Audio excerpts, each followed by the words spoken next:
What is up, Earthnoids and Spacenoids? I am just a simple new type, and in this episode we are returning to Mobile Sui Gundam Walpurgis. Last time, Mashiro Oaks got into the Overon after Side 2 was attacked. Everyone assumes that Mashiro is Paptimus Sirocco for some reason. In this episode, Mashiro will be captured by the Yulong. They question who he really is, as everyone seems to believe that he is the real Paptimus Sirocco. And the fake Haman attacks Olympus Side 2 once again. So let's get into this.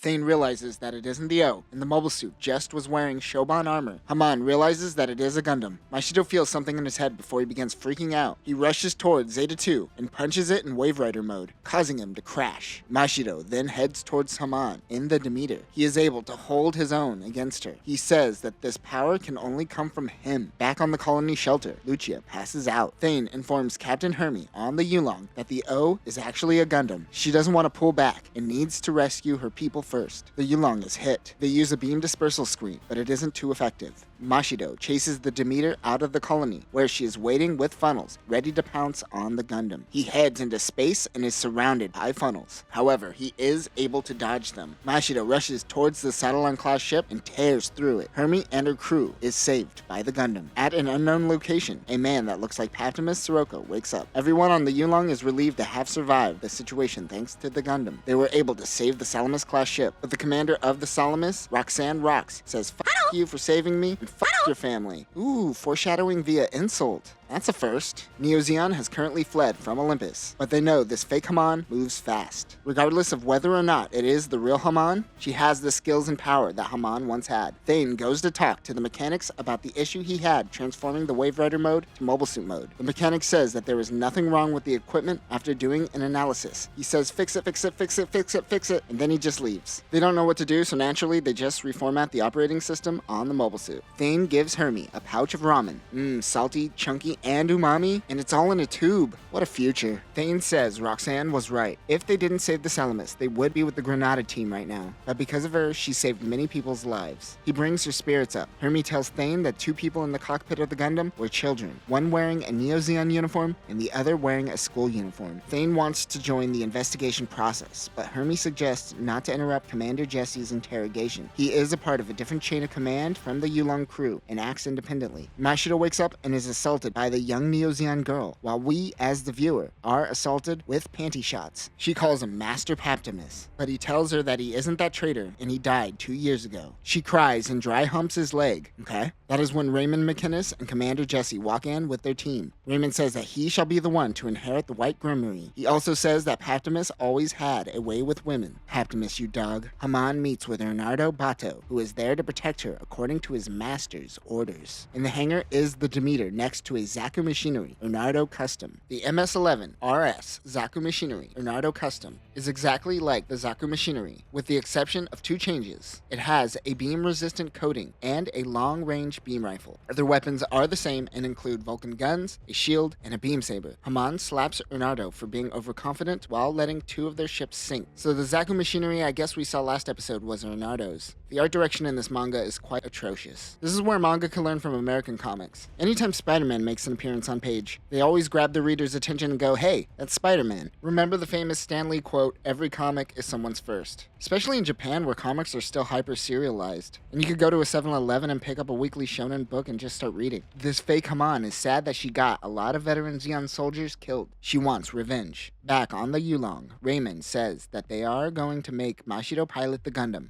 He says, "Congrats, you are a part of EFF now." But Mashiro is mad and doesn't want to help. They wonder how a young kid was able to take out a Satellon-class ship on his own. Certainly one doesn't acquire those skills so simply. Mashiro mentions that he passed out while in the Gundam. Commander Jesse isn't buying it. He demands to know what happened to his father. Raymond tells him that he died in an unfortunate accident. Mashiro tries to attack him, but Jesse restrains him with the quickness. Raymond informs Mashiro that his father's real name is Dr. Mannheim, not Tonio Oaks, as he knew him. Mashiro only knows his dad as a humble research engineer for mining machinery. Raymond says that he will tell Mashiro all of his life's secrets. Something glows on the chest of the young Neo Zeon girl. In the hangar, the mechanics notice that Raymond brought on board the ship a giant shipping container that he got while on Olympus. Haman and her team return to Olympus territory. The Yulong still has 6 hours until the Granada team will meet up with them. One thing to note is that the Olympus is an O'Neill colony that is attached to an asteroid. Neo Zeon is heading directly to the mineral extraction loading gate. Roxanne rocks and mumbles to herself, "Bitch, I told you should have let us die." Hermes sends out Thane, but it isn't going to be enough. Raymond says that they should send out the Overon and Mashiro Oaks. Mashiro attacks Commander Jesse while he wasn't looking. He steals the EFF soldier's gun and holds him at gunpoint. She wants to talk to the girl as she is the only person who might have real clues to his past. The girl comes out of her sedation. Mashiro tells her to come with him and they escape. She says no and her chest glows bright. The container begins shaking. She passes out. Even if Mashiro wanted to take her, she would die. She has a serious injury and needs medical attention. Jesse takes the gun back. He contacts Hermie and informs her that Mashiro was resisting and he cannot in good conscience allow him to pilot the Gundam. Jesse was informed by Commodore Kristoff that they must treat Mashiro as though he is Paptimus Sirocco. I guess Commodore Kristoff is the new Jamatov Hyman?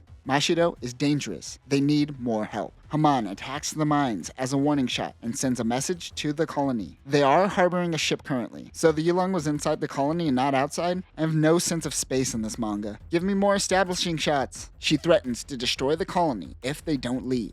The colony sends the ship a message urging them to leave. Against Roxanne's complaining, Hermie decides to evacuate from the colony. She plans on using the booster attachment on Zeta 2. Roxanne may have been right, but their mission was to capture the person codenamed Shamal and bring him to Granada. They may not be able to get out, but Thane could take Mashiro in the new booster to meet up with the Granada team heading their way. The BST helps Zeta 2 accelerate faster and travel greater distances. The mechanics haven't tested the booster, but no one on the ship seems to care about the mechanics' opinions. Poor guys. Hermie allows anyone who wishes to not take part in this operation to disembark. Of course, all of the crew stays. Thane talks to a member of the Hound team, which is a team of Nemo pilots. Thane tells him not to get cocky and don't get yourself killed. Oh, he's totally gonna die, isn't he? Jesse throws Mashiro into the cockpit of Zeta 2. He tells him to be careful of him and to definitely, absolutely, certainly not cut his restraints until he gets to Granada. Thane asks Mashiro why he wants to fight. He tells him that he essentially wants to protect Lucia. Thane doesn't listen and cuts his restraints and tells Hermie that they need to use him. Ultimately, they let Mashiro decide. He decides to get into the Overon and fight. Thane launches and uses the booster to pass through the Zaku machineries. As Zeta 2 gets close to the Neo Zeon ship, the Reindra? Or the Raindra? Whatever, it's an Indra. Ernardo snipes him and gets a direct hit. The Yulong loses contact with Thane. Mashiro preps for launch as the Yulong exits the colony. Jesse gives him a normal suit that they found in his father's lab. They also give him the item that Raymond brought over. It happens to be the multi-layer shield. This is just like GPO2's shield, at least on the outside layer. And yes, there are more layers. More on that soon. It also has heat scissors and a megaparticle cannon. Mashiro takes off, but right as he launches, Ernardo snipes the catapult. However, Overon is able to tank the beam blast thanks to the multi-layer shield. He is able to successfully launch. He pushes towards the Zaku machineries. He is a little heavy on the trigger and Thane tells him to lay off a little. He feels like there is a lag or something.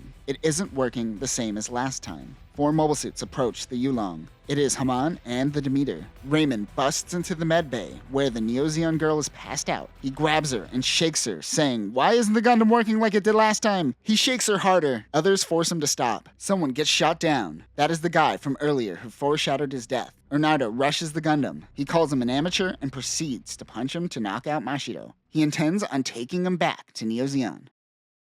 And that will do it for this episode. This manga is kind of all over the place, and rather than creating a cohesive flow in the art direction, it just cuts to butt shots. It's gonna be one of those type of mangas, isn't it? Next time, we will learn about the name of the Neo Zeon girl. Mashiro will fire the high mega cannon, and he will reveal that under his shield is another shield. Whoa, mind-blowing. Also, Mashiro and Ernardo will continue their fight. But that will do it for now, new types. Remember, if you don't know how to get out of a scene, just cut to a butt shot. Peace.